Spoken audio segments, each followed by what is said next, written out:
nessa área da literatura, narrando histórias e contando histórias, que é uma tradição muito, muito antiga. E acho que essa história tem um pouco a ver com a nossa conversa de hoje. E é uma história, ela é muito, muito antiga. Eu ouvi a primeira vez de talvez o maior narrador que eu conheci na minha vida vivo, assim, que está vivo ainda, vivo há mais 50, 100 anos. Ele mora nas Ilhas Canárias, ele é lá em Tenerife. Eu estava lá em Tenerife fazendo um trabalho. E ele narrou essa história, uma história popular da região, e eu fiquei encantado, e desde lá eu venho compartilhando essa história por tudo que é canto. E essa história ela conta sobre um rei muito poderoso, e esse rei se apaixona por uma rainha, uma paixão fulminante. E quando os dois se apaixonam, ela também fica enlouquecida, o rei diz assim: rainha, vamos para o meu castelo, quero casar, casamento. E ela topa. Tá, vamos casar. Ela vai para o castelo do rei, e assim que esta rainha pisa no castelo do rei, misteriosamente ela fica doente. Ninguém sabe o que ela tem. Ela vai emagrecendo, definhando, emagrecendo. O rei, poderoso, chama médicos, examina a rainha. Não adianta, ela emagrece, define, emagrece, define. O rei chama curandeiros, feiticeiras, ervas misteriosas, também não adianta. Ele casa com a rainha mesmo assim, casa. E ela lá doente, magra, fraca. Ele diz: eu mesmo vou procurar a cura para minha amada esposa, minha amada mulher. E sai procurando pelas cidades, pelos campos. Num desses campos ele avista uma cabana, se aproxima, coloca o rosto na janela. E lá dentro, este rei vê um camponês, muito simples. Na frente uma camponesa, gordinha, rosadinha, que gargalha, gargalha. Ele bate na porta. Majestade, né? O camponês fica assustado. O rei. E o rei fala: ô camponês, o que você faz para sua mulher ser tão saudável assim? Tão saudável, tão feliz. Alguém está morrendo no castelo. Bom, diz o camponês, eu alimento diariamente a minha esposa com carne de língua. A malícia passando na cabeça da galera. Adulto é muito malicioso, muito malicioso. A malícia. É experiência. É experiência, muita malícia. Nada disso. O rei sai correndo, chega no castelo e diz: cozinheiro real, pois não, majestade. Prepare imediatamente um sopão com tudo que é língua de animal vivente na terra. O camponês pediu para salvar a rainha. Tá bom. Ele começa a cortar. O cozinheiro. Língua de cachorro, hipopótamo, girafa, cortando com essa cara de nojo. Cortando. Dá para o rei pega 4 da rainha, carne de língua, dá para a esposa. Ela começa a mastigar, engole, e a rainha piora. Qualquer instante, morte na certa, última ideia: soldado! Pois não, majestade, leve imediatamente a rainha para a casa do camponês e me traga em troca a camponesa. Gordinha, rosadinha, que gargalha. A troca foi feita, e assim que a camponesa pisou no castelo do rei, misteriosamente ficou doente. Foi emagrecendo, definhando, emagrecendo, definhando. Quando eu falo isso, minha esposa sempre diz: cadê o castelo? Quero emagrecer, cadê o WhatsApp desse lugar? Porque a mulher enlouquecida. Gente, era doença, se controle. Era doença. Depois de 3 semanas estava lá a mulher, camponesa magrinha, mas quase morta, não adianta nada, quase morta. O rei, então curioso, depois de 3 semanas, pegou seu cavalo, foi para o mesmo campo, a mesma cabana, a mesma janela, e lá estava o mesmo camponês, e agora a rainha. Gordinha, rosadinha e gargalhando. Ele esmurra a porta. Majestade, o que foi? O que foi dessa vez? Eu te pergunto. Olha aí, a minha esposa tão bem aqui, a sua esposa morrendo, o que eu fiz de errado? O que você fez, majestade? Carne de língua eu dei para as duas, de cachorro, hipopótamo, girafa. O camponês riu e disse: você não entendeu nada, majestade. Nada. Eu alimentava diariamente a minha esposa com carne de língua. E alimento diariamente a sua esposa com carne de língua. Majestade, as histórias contadas pela minha língua.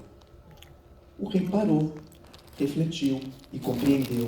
Pegou novamente a rainha, devolveu a camponesa, e a partir daquele dia, contam os africanos, uma lenda africana, esta rainha ouvia histórias todas as noites, antes de dormir. Dizem que nunca mais ela ficou doente, dizem mais os africanos, que as histórias fazem muito bem para os bebês, para as crianças, para os jovens, para os adultos, para os velhos, e até mesmo para os reis. Carne de língua, alimento da alma e do espírito. Quando a gente fala sobre literatura, sobre politicamente correto, sobre o que tem dentro do lobo, nós chamamos de carne de língua, de linguagem. Só que no mundo existe carne de língua de primeira e carne de língua de 5ª categoria. o filé mignon, uma coisa boa, saborosa, nutritiva, e coisa que é, né? E isso faz uma diferença muito grande na vida das crianças e, por consequência, dos jovens, dos adultos, né, de todo mundo. Quando a gente trabalha com criança, trabalha com alunos, temos muitos professores. Alguém sabe de onde veio a palavra aluno? A etimologia? Eu amo etimologia. Sou um curioso, não sou um especialista, mas eu pesquiso bastante. Alguém sabe o que significa a palavra aluno? Qual? Não? Como? Aluno de onde veio? Não é sem luz. Eu vou falar, tem essas coisas, etimologia tem essas coisas mesmo, mas não é sem luz. Aluno significa, em latim, aquele que é alimentado. Aquele que é alimentado. Então, quando a gente trabalha com crianças e com alunos, a gente tem que pensar qual alimento a gente vai dar para essa criança, para se desenvolver. E se for carne de língua de primeira, tem um resultado. Carne de língua de quinta, tem outro. E eu estou afirmando, no nosso livro a gente fala sobre isso. O politicamente correto no mundo da carne de língua das histórias é de quinta categoria. Não é alimento. É como você pegar o seu filho, a sua criança, e ir para o fast food. Nada contra fast food. Eu, quando era criança, até gostava de ir para o McDonald's. Era gostoso. Eu ia, sei lá, cada 15 dias. Era um evento. As minhas filhas eu dei sorte. Elas não curtem tanto. Então a gente vai 4 ou 5 vezes por ano. Porque é uma questão delas. A gente não gosta, come. Mas um americano maluco que ficou um mês comendo McDonald's, vocês viram esse documentário? O que aconteceu com ele? Vocês lembram? Uma super size. O cara apodreceu. De manhã, de tarde, o tempo inteiro comendo assim, porcaria. Ele apodreceu, o fígado, tudo. Então, a mesma coisa acontece no mundo simbólico. Se a gente só se alimenta, o alimento que a gente vai dar para os nossos filhos, for fast food simbólico, que é o politicamente correto, uma das facetas, tem várias facetas, né? É uma coisa meio assim, cheira nem fede. Né? Eu falo que apodrece a alma. A alma eu uso como esse nome, né? A gente vira zumbi, né? Morto-vivo, porque aquilo lá não interessa a vida da criança. Então, quando a gente vai trabalhar com alimento, esse alimento fundamental das histórias para a criança, isso não é algo superficial, é algo assim que a gente não tem que dar atenção. É uma coisa que eu não gosto muito quando falam para mim assim, Ilan, você escreve historinha, cara, isso me mata, cara. Fiz mestrado, fiz doutorado na USP, cara, eu tenho um livro infantil assim, publicado no mundo inteiro, eu ralo muito para chegar no que eu faço. Às vezes demora 3 anos para fazer um livro que não tem uma palavra, eu tenho um livro que só tem imagem, não tem 3 anos. Aí o cara fala, cara, como tá a sua historinha? Tem um pouco isso, né? Que essa coisa que é uma coisa menor, é para criança, é inferior. A famosa tia da escola. Cara, tirem isso, pelo amor de Deus, que tia, cara? Tia, né? Você é professor, né? Não, pelo nome. A educação infantil, que é a área mais desprezada da educação, era a mais importante. Mais desprezada no Brasil e em alguns países. Você vai para a Finlândia, a pessoa fala, porque a Finlândia é tão legal. Vai ver por que é tão legal a Finlândia nessa área de educação, tá? No topo. Porque a educação infantil lá, cara, pra você ser professor de educação infantil na Finlândia, você precisa ter pós-doc. Eles pegam uns 30% melhores do ensino médio e esses caras não vão para medicina. Eles vão para educação. Os 30% melhores do ensino médio da Finlândia já são levados para a educação. O cara que é um professor na educação infantil da Finlândia, ele tem um respeito, cara, na sociedade enorme. E aqui, se for pensar, essa base da educação infantil é o que menos se dá bola, né? E aqui é mais importante, é a janela de oportunidade de um ser humano, de 0 a 6, aí acontece tudo. Aí depende de tudo, às vezes o futuro de um ser humano está lá, de 0 a 6. Temos pesquisas que já mostram isso. Se a gente não abastecer de uma forma muito coerente, e claro, com afeto, com amor, impacto afetivo é importante também, o sofrimento que a gente faz bem também, esse 0 a 6, ele muda a vida. Né? Por isso que o Gianetti, né, Eduardo Gianetti, ele fala assim, né, que o Brasil está tão atrasado nisso que aqui se pensa na questão mesmo do saneamento básico. Né? A gente fala de história, mas antes da história não tem nem privada, aqui metade do Brasil não tem privada, né? Tem privada. Então o moleque tem difteria, tem uma desinteria, não consegue... Quando ele vai estudar ou ouvir história, você nem come direito, nem tem higiene lá para não pegar doença e tudo mais, né? Mas quando a gente trabalha com crianças que tenham esse básico, né? O básico já colocado, o próximo passo é pensar nesse mundo simbólico. Como a gente vai pensar esse mundo, né? E a gente fala bastante sobre isso no livro, né? Dessa metamorfose que vem acontecendo nesse mundo. Então essa aqui é a minha primeira fala. Vocês ouviram uma história aí de Ambuja, que eu nem ia contar, mas me deu vontade.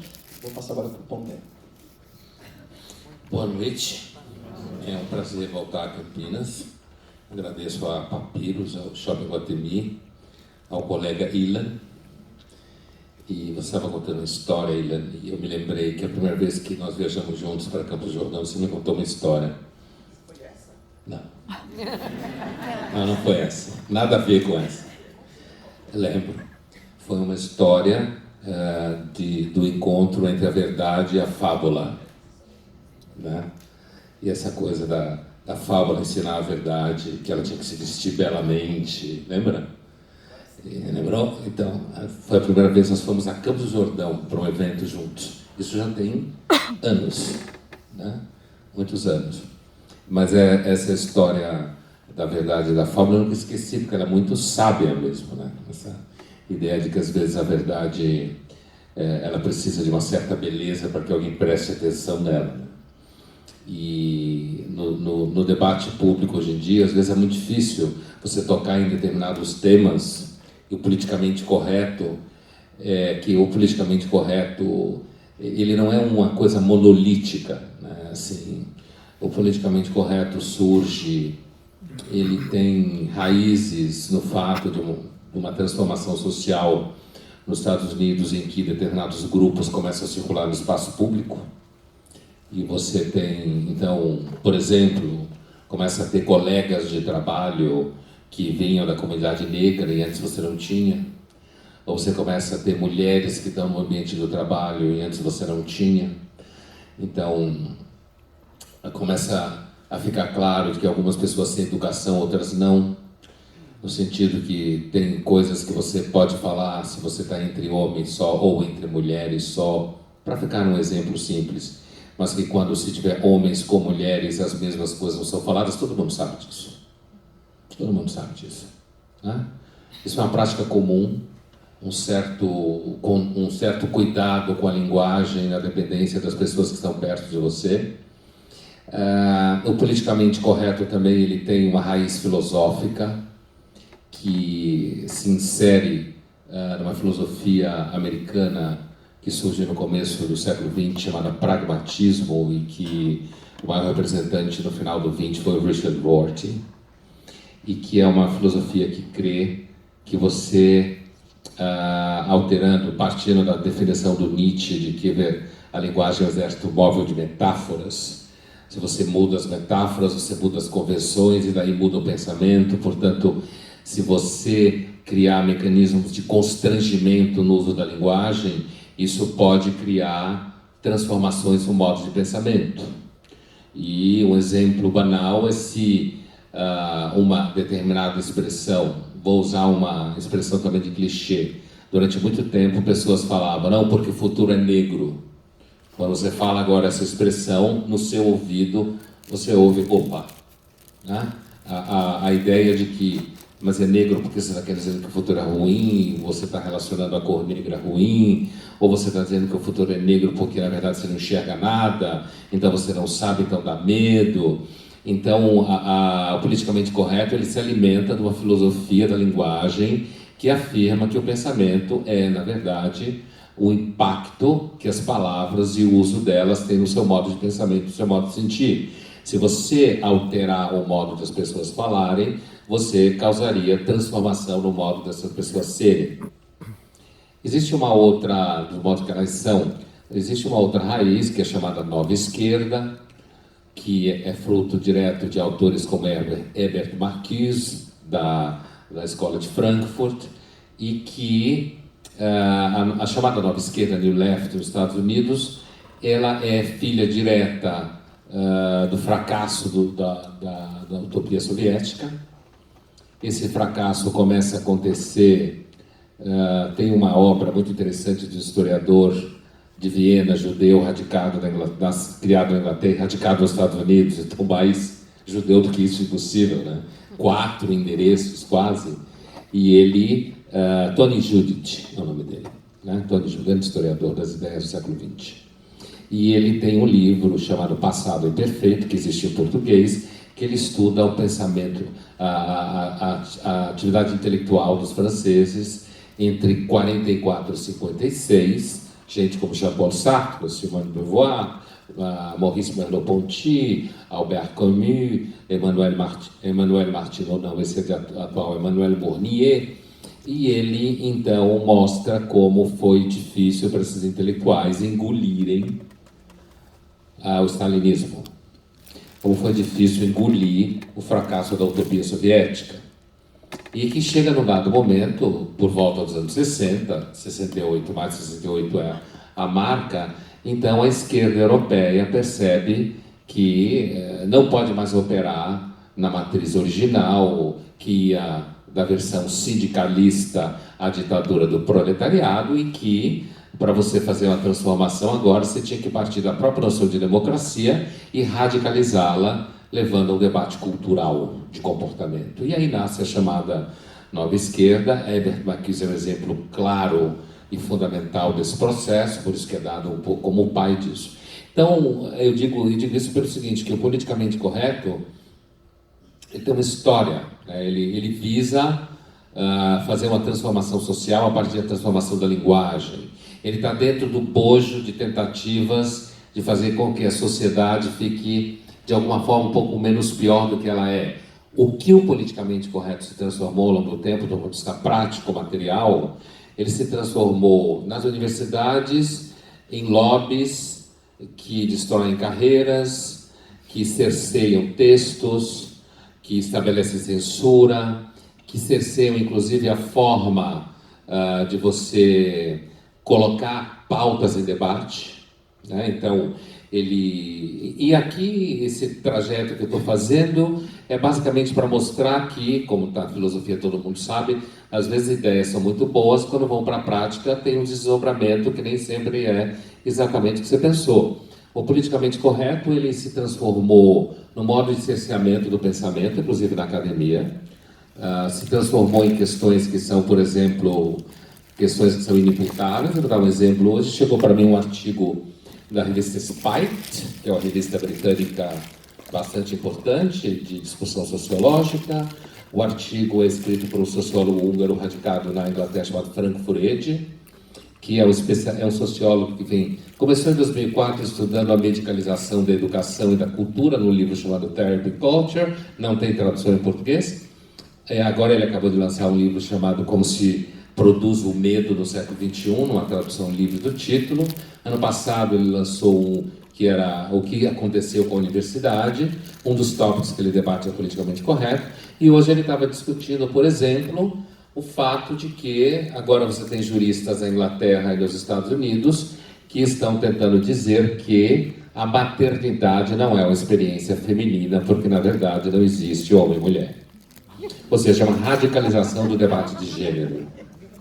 Uma radicalização. Qualquer pessoa que pensa um pouco as identidades sexuais sabe muito bem que existem componentes culturais, históricos e simbólicos constitutivos das identidades sexuais. Isso é meio óbvio. É mais ou menos como saber que crianças não são geradas por cegonha. Agora, é isso que o Frank Furedi traz hoje, é o exemplo de que ele escreveu 2 textos, um deles é Unsexed Pregnancy. Unsexed Pregnancy, certo? Então, é a ideia de que a mera noção de que você associaria o útero, a menstruação, a fertilidade, o óvulo, a figura feminina, já seria uma forma de opressão. Agora, por que eu lembro dessa história? Quer dizer, por que isso é um caso típico de politicamente correto? Porque se você levantar esse debate na universidade, tem uma porrada de todos os lados, certo? Então, se alguém me disser que o politicamente correto não é uma forma de censura, eu só posso supor uma coisa: ou a pessoa está mentindo, ou ela não frequenta a universidade e certos meios da mídia. Não está envolvida com a produção da mídia.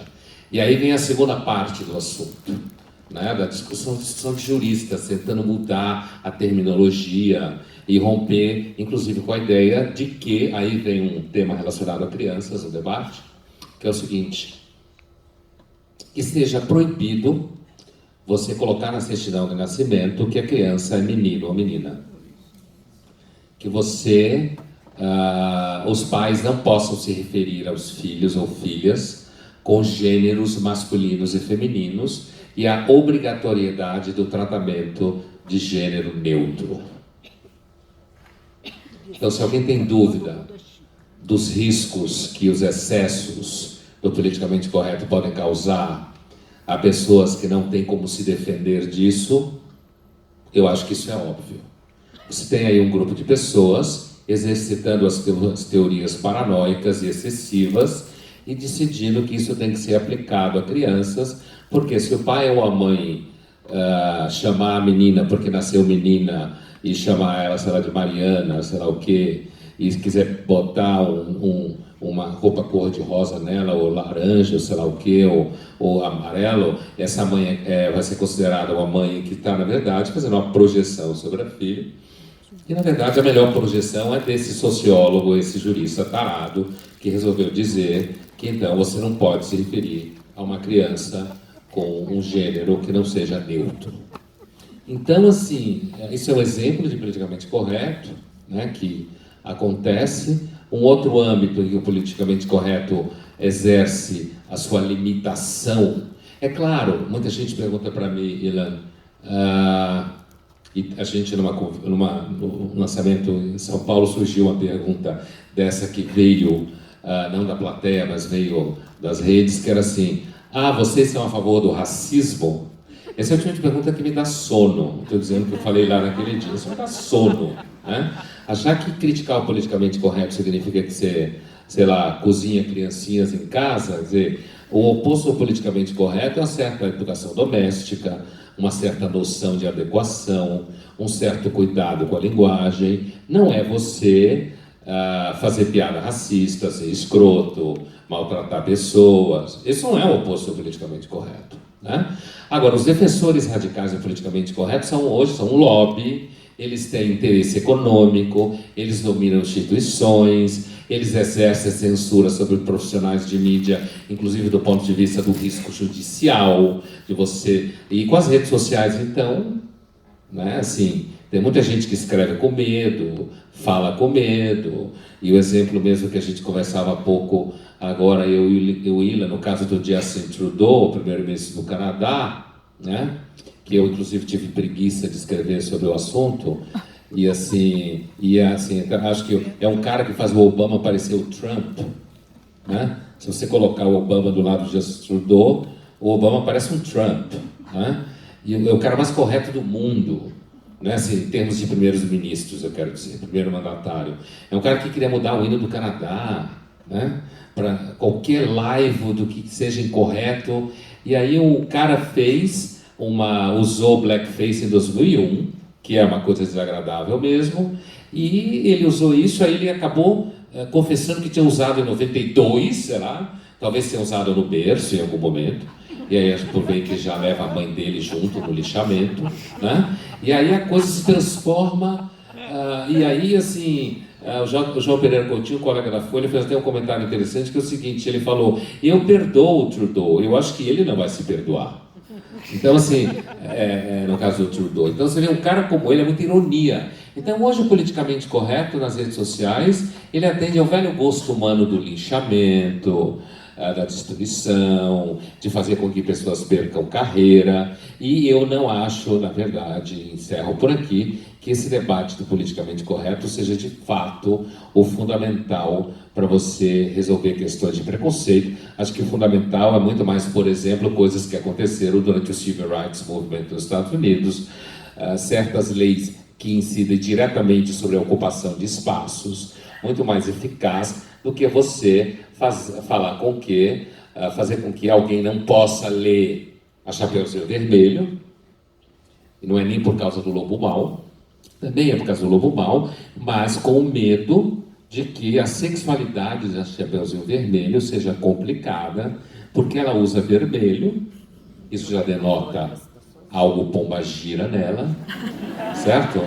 Né? E se ela usa vermelho, tem algo de pombagira nela, e ali tem um lobo mau, e o lobo é mau, e o lobo come. Então a Chapeuzinho Vermelho tem uma relação um pouco ambivalente com o lobo mau, que come e é mau. Então você não deve fazer isso, porque vai que tua filha cresce com um certo interesse por cores vermelhas e um certo interesse por lobo mau, mas não precisa ter problema, porque na verdade ela vai crescer sem saber se ela é menina ou menino, graças ao politicamente correto.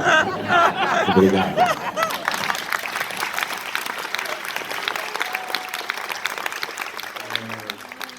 E é engraçado que a gente foi fazer, a gente terminou o livro, mas as informações não paravam, né, Pondé? Tinha que, o livro podia ficar com umas 500 mil páginas, porque todo dia tem uma novidade. Hoje teve uma novidade, não sei se você viu, hoje saiu na Folha de São Paulo, que uma pesquisa sobre carne, vocês viram isso, da carne, de carne vermelha, que fizeram uma pesquisa enorme, um americano, um australiano, mostrando que comer carne vermelha não faz mal.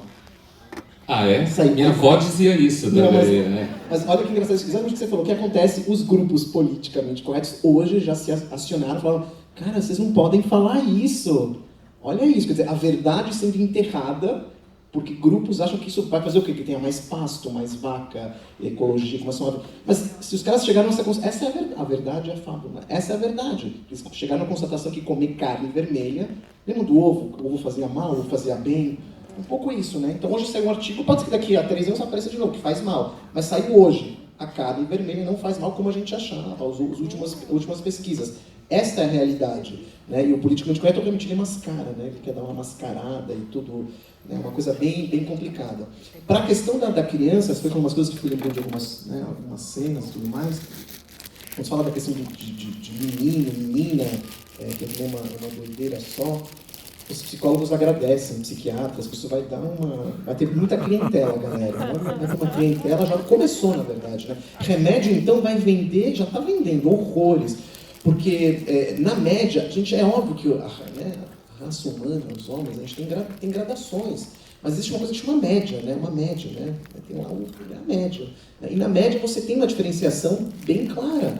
E não é uma diferenciação de valor que é melhor ou pior. É só uma diferenciação. Você tem, né, brinquedos e brincadeiras de meninos. Isso não é algo cultural, apenas cultural. É uma questão biológica.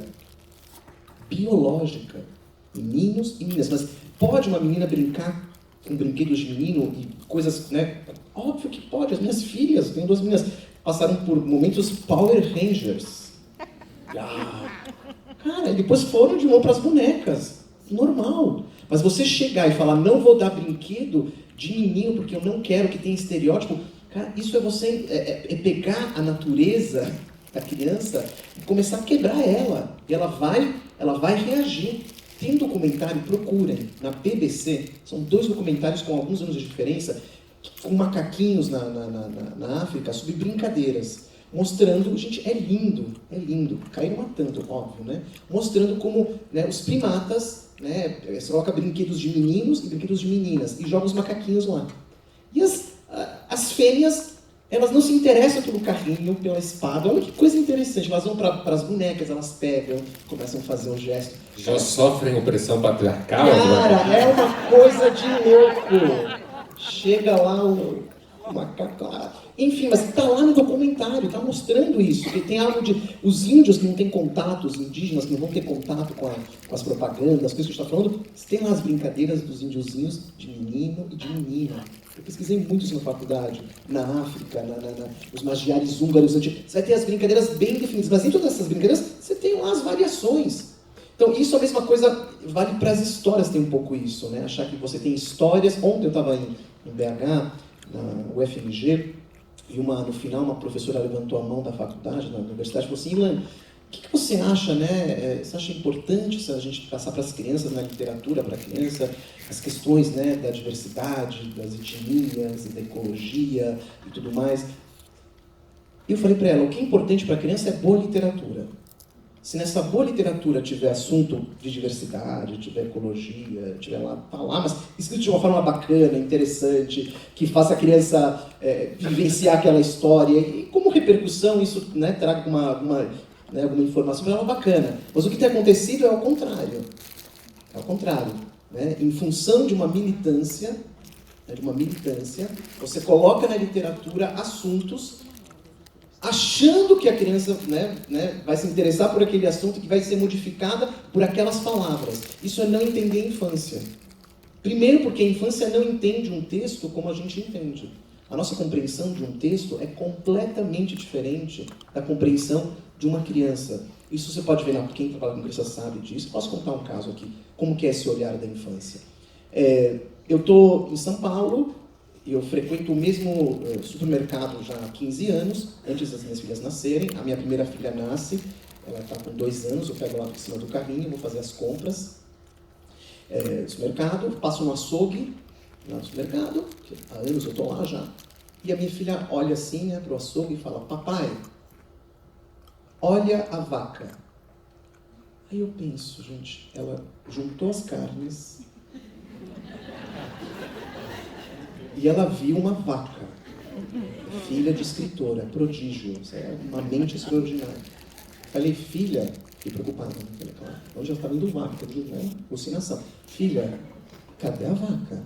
E ela faz assim com o dedo. Aí eu faço um movimento com o pescoço de olhar para cima e vejo uma vaca em cima do açougue, enorme, mas é uma coisa gigante. Aí eu fico transtornado e eu pergunto para ela assim, para minha filha, falou assim: filha, como que você viu? Falou: papai, vaca, vaca. Aí falou para o moço do açougue: quanto tempo tem essa vaca? Ele falou: 15 anos. Eu falei: não pode ser, porque eu convivo nesse lugar aqui não dá. Então, criança vê vaca, adulto vê picanha, cara. Assim, então, a criança, ela tem uma flexibilidade, que a gente faz o favor, às vezes, de quebrar isso. Isso é uma coisa interessante, né? Isso é muito interessante, porque ela tem uma abertura, né, cerebral de neurônios, plasticidade cerebral tão grande. Então, a minha filha consegue ver a vaca, consegue ver a carne, consegue ver aquela folhinha. Quando ela era pequenininha, folhinha verde que cai no macarrão, aí tem: papai, tem verde. Fala: cadê? Ela consegue ver lá no cantinho, verdinho, pequenininho. Então ela vê o pequeno, ela vê o grande. Ela tem essa... Eu lembro de um escritor, um amigo, assim, não sei se vocês já leram ele, o Agualusa, que é um escritor angolano, que contou para mim num evento que a gente fez em Manaus há muitos anos, que ele estava com o filho dele em Lisboa, lá, estava no quarto brincando, que ele mora hoje em Moçambique, e ele pegou a Playboy, começou a ler, né, a Playboy, né? A Playboy, a entrevista. Né? A entrevista. E aí me parece uma cena de uma mulher, chapéu, né, assim, de cowboy, cinto, botas e nua, né? E ele estava lá, curtindo lá a sua revista, e de repente o filho vem por trás, 5 anos: pai! Eu falei: gelou. Eu falei: o que foi, filho? Que chapéu legal! Você entendeu? Então, quando a gente fala de narrativa, de mundo simbólico, é a mesma coisa. Quando o Pondé fala do Chapeuzinho Vermelho, cara, isso é a nossa cabeça que é pervertida. A criança não está nem aí com isso, galera. A Chapeuzinho Vermelho é um dos pontos mais potentes, simbólicos que uma criança pode ouvir. Aquilo lá tem um simbolismo, tem milhões de interpretações, milhões. Menos daquela que a gente acha como adulto. É como a mãe da Inglaterra que falou que a Bela Adormecida é um horror porque é um beijo não consentido. Como você vai deixar? Essa mulher delirou, porque ela fumou, essa mulher. Ninguém nunca deve ter beijado ela. Assim. É mais ou menos isso. Eu acho que essa mulher fumou, pelo amor de Deus. O beijo da Bela Adormecida, se você vai pegar uma interpretação mais psicanalítica, e ela teve com o despertar da consciência, com o amadurecimento. O conto de fada, gente, ele é ancestral dos mitos antigos. Como começa tudo? São os mitos, as lendas, o folclore. Chega na cidade, se urbaniza a civilização, aqueles mitos se transformam em contos populares e contos de fadas. Então, os contos de fadas carregam coisas míticas, símbolos. Gente, se não fosse bom, morria. Você imagina milhares de anos, séculos, as histórias passando de boca a boca. Gente, na arte, normalmente, na arte, o que não presta, não sobrevive porque não comunica mais. Alguém tem uma playlist aí no celular, Seguro Chan, Marro Chan? Eu duvido, cara. Tiririm, tiririm, tiririm, alguém ligou pra mim. Cara, mas no seu celular você pode ter aí o Led Zeppelin, nem existe mais. Não existe mais o Led Zeppelin. Né? Cartola, eu adoro Cartola. O cara morreu, mas continua na minha playlist. Né? Música clássica, pega lá, sei lá, Mendel, pega Beethoven, pega Mozart, tá lá. Legião Urbana, minha filha, cara, de 12 anos, agora ela tá pirando no Legião. Eu tô quase chorando, né, de emoção. Nem não fui eu, né? Se fosse eu, ela ia falar, não gosto, né? Porque eu não falei nada, começou a tocar sozinha, tirar, eu tô só escolhendo no choro. Cara, Legião Urbana, acabou o grupo, cara. E ela tá tocando, e as letras fazem sentido pra ela. Os contos de fadas é muito mais poderoso que isso. Tudo isso que eu falei porque é muito mais antigo. Então não pode chegar uma mãe ou um grupo de pessoas achar que nem na Espanha que quiseram tirar o chapeuzinho vermelho por achar. Então, a criança ela é muito mais. Né? Porque a Cinderela ela representa a opressão feminina. O que é isso, galera? O que é isso? Se fosse isso, não ia sobreviver. A Cinderela é um percurso de amadurecimento, de crescimento humano, como se cresce, e na história tem sofrimento, tem o sacrifício, tem a compaixão, mostra a inveja, o ciúme, mostra toda a complicação que é a vida humana. Na Cinderela tem o fetiche do sapato? Tem o fetiche do sapato.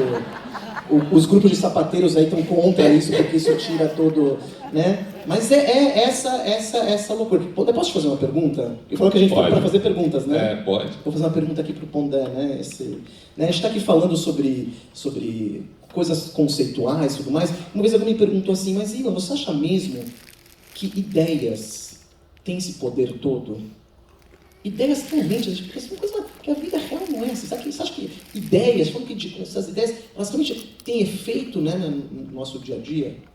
Como você responderia essa pergunta? Olha, eu, é claro, não acho que ideias sejam as únicas coisas que têm poder no dia a dia, mas acho que uma forma direta de responder essa pergunta é: olha o estado do Brasil, como alguém pode achar que ideias não têm poder?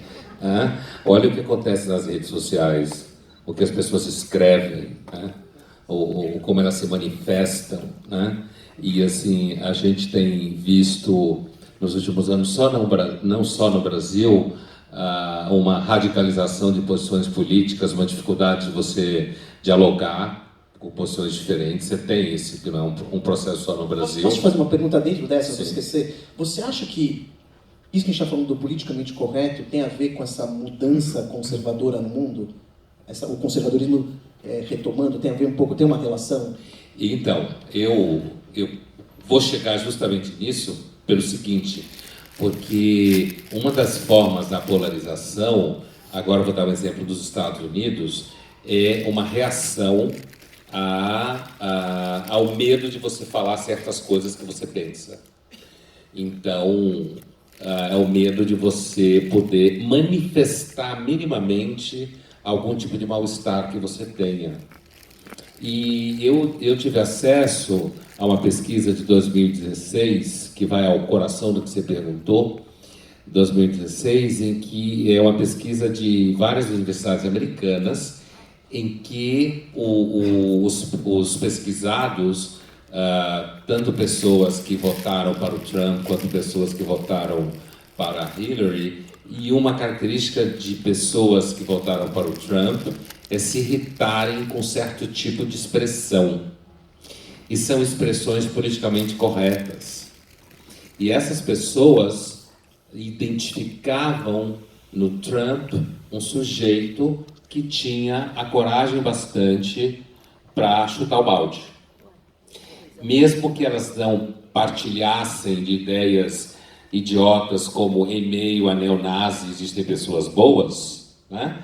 Mas o puro e simples fato de que o Trump parece não levar em conta o rito politicamente correto, a verdade é que o politicamente correto ele gera polarização, ele faz a gente engolir certas figuras insuportáveis, seja de que lado for do espectro político, ele impacta as decisões, são ideias, né? Eu lembro, poucos anos atrás, eu descia então lá em São Paulo, perto da minha casa, uma ladeira que vai dar na Praça Pan-Americana, São Walter, e para no posto de gasolina, e um dos frentistas vira para mim e fala assim: o senhor é daqueles moços lá da televisão, né? Sim, sou. Então, olha, eu vou falar para o senhor uma coisa, o senhor fala lá para os seus colegas, não é para ficar dizendo por aí que ladrão é ladrão porque é pobre, não, viu? Na minha família é todo mundo pobre, é todo mundo honesto, ninguém nunca foi preso. Então, vocês parem de ficar falando que ladrão é ladrão porque eles são pobres, porque os ladrões que eu conheço, eles não prestam mesmo. E pobre não é ladrão, não. O que essa conversa me faz pensar?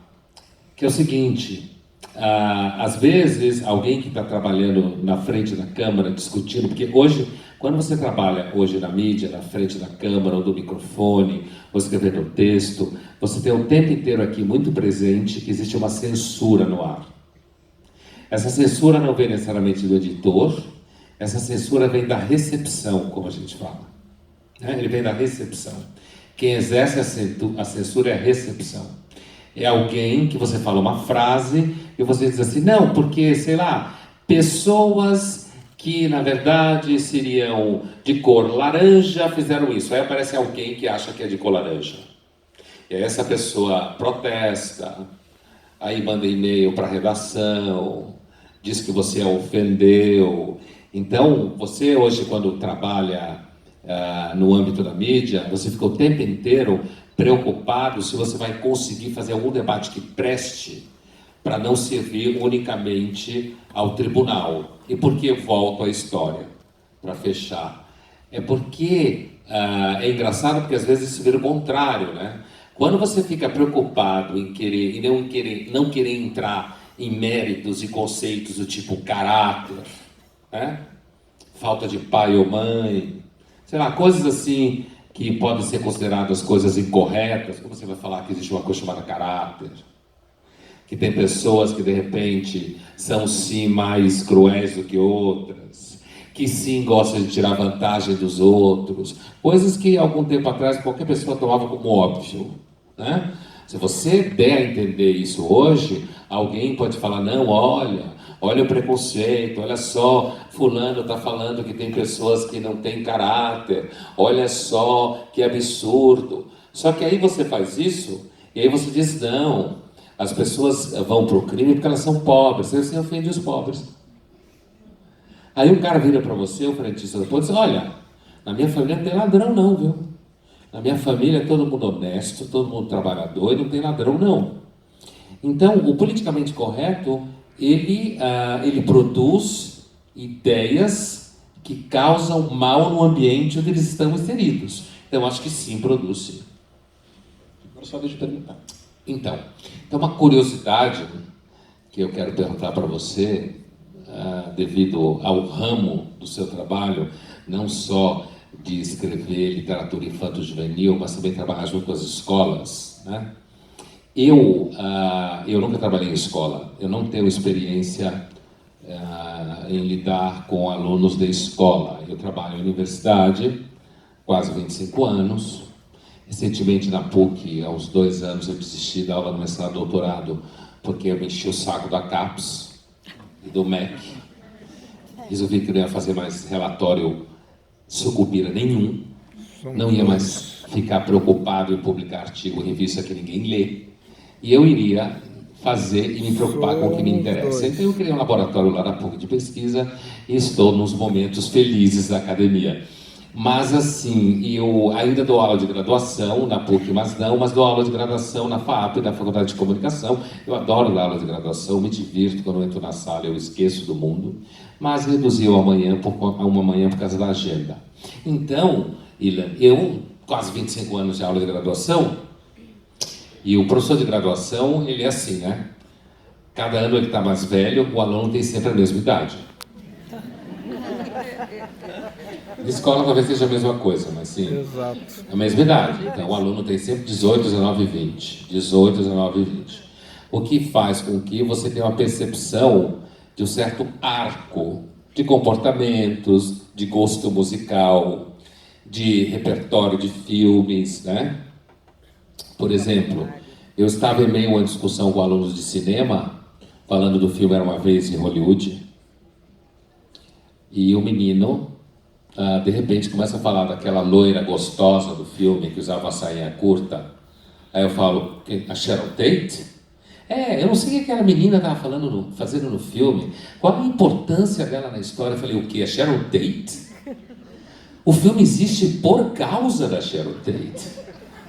Né? A Sharon Tate está no centro do argumento, não o que acontece com ela no filme, porque ele faz uma criação em paralelo, como já tinha feito no Bastardos Inglórios, né? Mas a história da Sharon Tate é que move a realização do filme.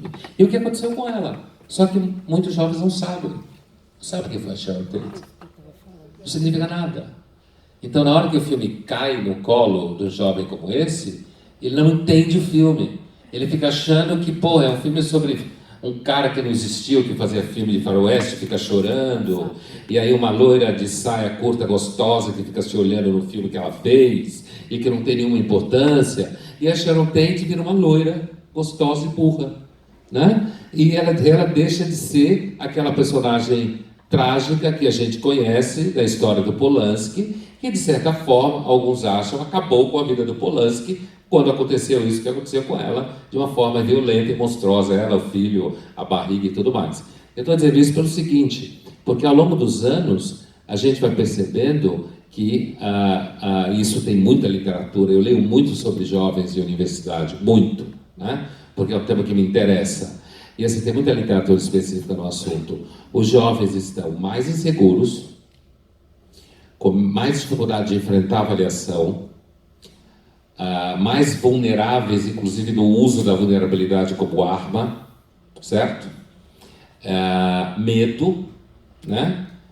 E isso não só eu, como colegas de universidade e com literatura especializada nos Estados Unidos e na Inglaterra, principalmente, mostra que parece estar acontecendo.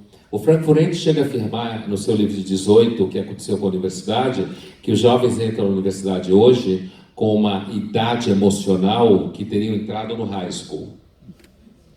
Tá? Textualmente. Tá? Então existe uma espécie de achatamento do amadurecimento e uma ampliação da infantilização. A minha pergunta para você é o seguinte: eu tenho a impressão que algumas das causas disso, tanto é o comportamento dos pais, que tem cada vez menos filho, então projeta todas as suas neuras sobre o moleque. Antes tinha 10, morria 5, você não sabia o nome, sobrava 5, e hoje você tem gente programando filho para não nascer o filho de Ares, certo? Eu não quero filho de Ares porque Ares é violento, agressivo, não quero Libra porque é meio tonto. Então você vai fazendo lá, Sagitário eu também não quero, que vai embora com 13 anos com mochila nas costas, né? Então você tem aí uma mudança na estrutura familiar, uma redução do número de filhos, o que faz com que você tenha uma ampliação da concentração neurótica dos pais sobre poucas vítimas, que só tem um filho ou 2, né? Ainda não há relatos mostrando que Golden Retrievers estão desenvolvendo formas neuróticas por conta disso.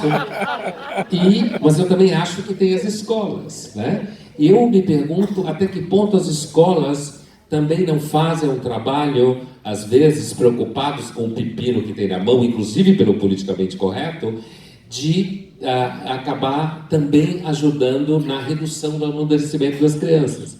Eu pergunto para você que conhece esse ramo, quer dizer, como é que é debater e tentar se afastar do politicamente correto num ambiente escolar que às vezes me dá a impressão que abraça o politicamente correto? Pergunta simples. É um doutorado, mas ele já fez, ele faz outro fácil. Tem uma relação, sim, né? A gente até conversou no nosso livro de como que a infância, essa infância que a gente está vivendo hoje, vai dar nos seus alunos, que ficam de costas na prova oral, né? Isso tem a ver com essa infância, né, toda, né? E que tem coisas bem contraditórias nessa relação da escola com as pessoas pequenas e as maiores. Desde cenas que eu vivi também, as pessoas sabendo que eu trabalho com educação, falando assim: você pode indicar uma escola para o meu filho? Eu falo: tá, me dá algumas informações. Não, eu quero que esteja uma escola muito boa para o Enem, uma coisa assim bacana. Tá bom, quantos anos tem seu filho? 1 ano. Então isso já entra nisso, né? Quer dizer, ao mesmo tempo que a gente está falando de infantilização, existe também uma adultização, uma pressão, você estava falando, muito grande para essas crianças. Então colocar um menino com 1, 2, 3 anos para estudar mandarim, porque a China é o futuro. E tem uma escola em São Paulo, essa escola que eu conheço, essa escola, depois eu te conto nos bastidores o nome dessa. Tem uma escola em São Paulo, por exemplo, que tirou recreio de criança de 7 anos, né? Porque não pode perder tempo, porque tem lá um objetivo, e começa a neurotizar. Eu tenho informações mesmo, né? Na escola, as crianças ficam enlouquecidas, porque estudar é importantíssimo, imagina, não só brincar. Não, tem escola, tem que civilizar os bárbaros, né? A gente tem que dar esse controle também. Mas tem um campo da infância, que hoje em dia já se faz muita pesquisa sobre isso também, sobre a importância do brincar, do esporte, do corpo, do recreio. Recreio, a palavra recreio vem de recriar, reanimar, ressuscitar. O que acontecia na hora do recreio? Nossos 15 minutos, lembram? Tudo. Era a nossa vida, 15 minutos, não era a nossa vida? Tudo. Às vezes, né, o primeiro beijo ia rolar lá, as conversas, as brigas, o futebol que a gente se matava para os caras perderem pra gente entrar, aquele pastel gorduroso que podia na época, né? Puta, que saudade, puta, né? Que saudade, aquele pastel que saía a gordura, que entupia as veias. Lindo. Você não pode mais, hoje é tudo natural. Mas enfim, você tirar o recreio tem a ver com isso, quer dizer, você é um lado disso, tá? Quer dizer, você está tirando da criança uma fase que depois ela vai cobrar lá em cima. Então ela pode chegar na FAAP com uma baita gama de informação, sabe mais do que reis da Idade Média de informação, mas emocionalmente, por que elas podem estar retraídas? Porque elas não viveram também essa infância plenamente, então elas chegam completamente imaturas nesse sentido, porque elas vão querer resgatar essa infância que a gente vai tirando delas sem perceber. Ao mesmo tempo, algo que podia ajudar elas, esse é o meu campo de trabalho de estudo, né? Não é o brincar eu gosto de estudar, mas não é a minha prática, que é a relação da linguagem. Então a linguagem que podia ajudar eles a amadurecerem e virarem o que a gente quer da criança e do ser humano, pelo menos o que eu quero das minhas filhas. Não sei se eu estou conseguindo, mas é o que eu quero. Uma coisa é querer, uma outra coisa é ver se a gente está conseguindo, né? É que elas tenham, para mim essa é a função da educação e da escola e dos pais. Cara, autonomia, independência. Que eles saem de casa com 18, 19, 20 anos, não com 40. Né? Então, tem filhos, né? Mas é isso, quer dizer, você quer que a criança ela tenha autonomia e independência. Lá fora, isso era uma coisa mais... hoje já mudou também, mas era uma coisa mais normal. Com 18 anos, o americano pica mula, o europeu pica mula. Hoje em dia na Europa mudou por causa da economia. Nossos com 6. Os filhos não estão saindo de casa porque não tem grana, tem desemprego. Mas era uma coisa super normal. Né? Então, a gente precisa fomentar na escola a autonomia e a independência física e mental. Né? Também mental, principalmente mental. E as histórias ajudam muito para isso, demais. Então, quando você tem uma pressão de mudança de história, de mudança de cantiga, de mudança de conteúdo, porque acha que a criança não vai suportar o tranco, você está tirando dela a possibilidade de autonomia e independência. Você está infantilizando ela.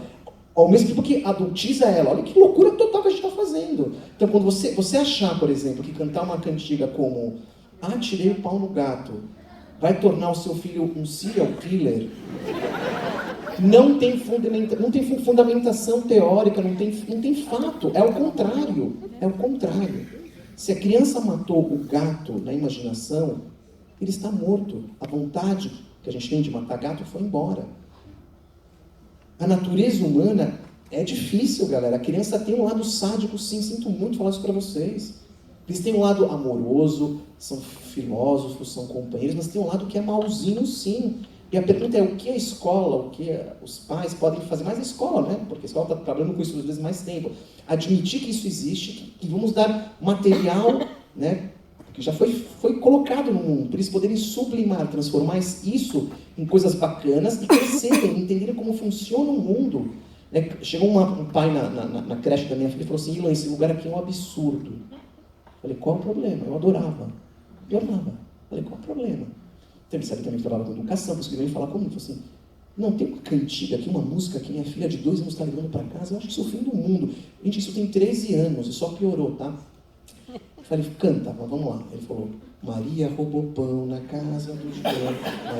Aí eu perguntei para ele, mas qual é o problema dessa canção, dessa cantiga? Ele falou, não, isso estimula o roubo. Aí eu fiquei sério, tem que ficar sério nessa hora, só você ficar sério. Falei assim, você sabe, né, o Al Capone, quando nasceu, a mãe falou, Al Capone roubou pão na casa do João. Aí ele começou a rir. Aí ele viu o absurdo que estava falando. Eu falei, olha, se sua filha roubou pão na música, olha que poder a fantasia tem. Está roubado essa vontade. Passou. Talvez no Congresso Nacional os deputados não ouviam essa história quando eram crianças. Renanzinho roubou pão, né? Não ouviam, aí ficou aquela coisa louca. Vai saber, não sei como foi a infância desses caras. Mas essa relação, isso que o pai fez, isso há 13 anos, isso só piorou, é o politicamente correto já entrando lá pelo ar, pelo ouvido do cara, pelo cérebro.